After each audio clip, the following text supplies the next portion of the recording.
E o Jornal da Record volta a falar sobre o julgamento do publicitário Gil Rugai. Eduardo Ribeiro, nós mostramos aqui uma reportagem que o advogado de defesa prometeu dar nome, sobrenome e endereço e até agora não fizeram isso, né?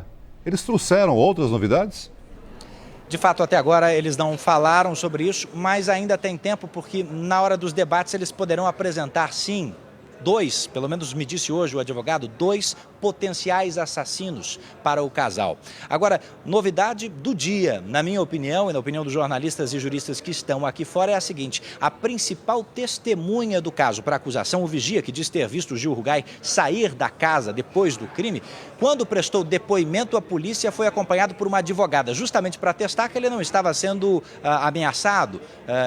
Justamente esta advogada era mulher de um policial da mesma delegacia. Ou seja, como é que fica essa história, Ana? A suspeita de que ele pode ter sido coagido, ainda mais com a presença de uma mulher, de um policial, fica sustentada. O trabalho da defesa, até agora, tem sido um trabalho competente. Eles têm encontrado pontos para sustentar a tese de que não foi Gil Rugai o assassino dos pais. O advogado de defesa, por outro lado, me parece, não sei se de fato é, mas me parece muito novinho.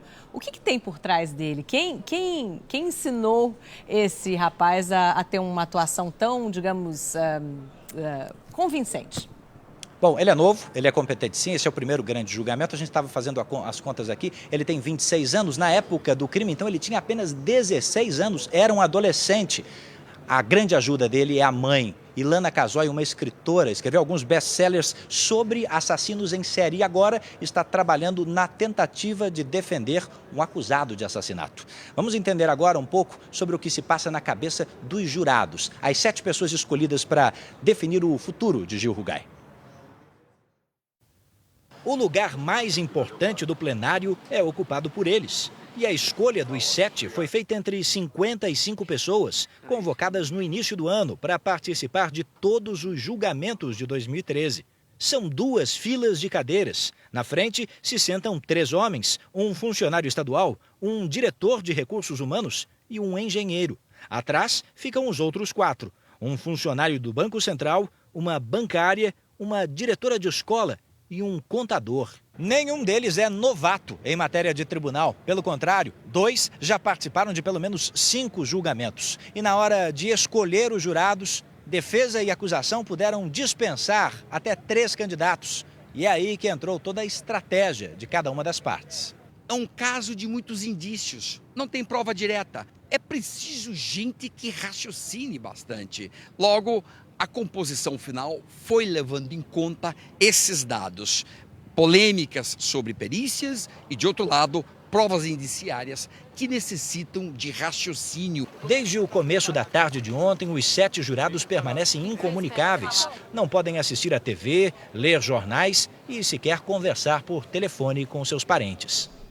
Eduardo, e sobre a herança, hein? Se o Gil Rugai for condenado, ele perde o direito à herança? Olha, diferentemente do que aconteceu no caso Suzane Richthofen, Gil Rugai não está sendo processado por nenhum parente em relação a isso. Então, ele deve sim ficar com parte milionária da herança do pai, mesmo se for condenado. É o que você vai entender na reportagem de Natália Leite. A herança é milionária. O patrimônio de Luiz Carlos Rugai e Alessandra Troitino tem motos, carros raros, barco, ultraleve, aplicações financeiras e imóveis. A mansão onde o casal vivia na zona oeste de São Paulo tem quase 1.000 metros quadrados. Os bens são estimados em mais de 15 milhões de reais. Metade deve ficar para a família de Alessandra e a outra metade para os filhos de Luiz. Condenado ou absolvido, Gil Rugai deve pôr as mãos em 25% de todo o patrimônio, que inclui a mansão. Para evitar isso, o irmão precisaria ter apresentado à Justiça um pedido de declaração de indignidade de Gil à herança.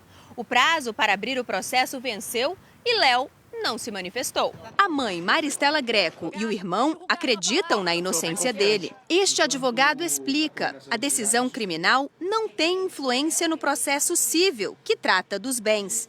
Essa situação pode mudar se o Congresso aprovar um projeto de lei que prevê a perda de direito à herança automática em caso de condenação por homicídio dos pais. Existem 2 situações, né? Na situação moral, realmente acho importante e válido, né? Porque todo mundo vai dizer que vai ter que perder a herança. Mas na questão patrimonial privado, né, depende do outro, se o outro quer perdoar.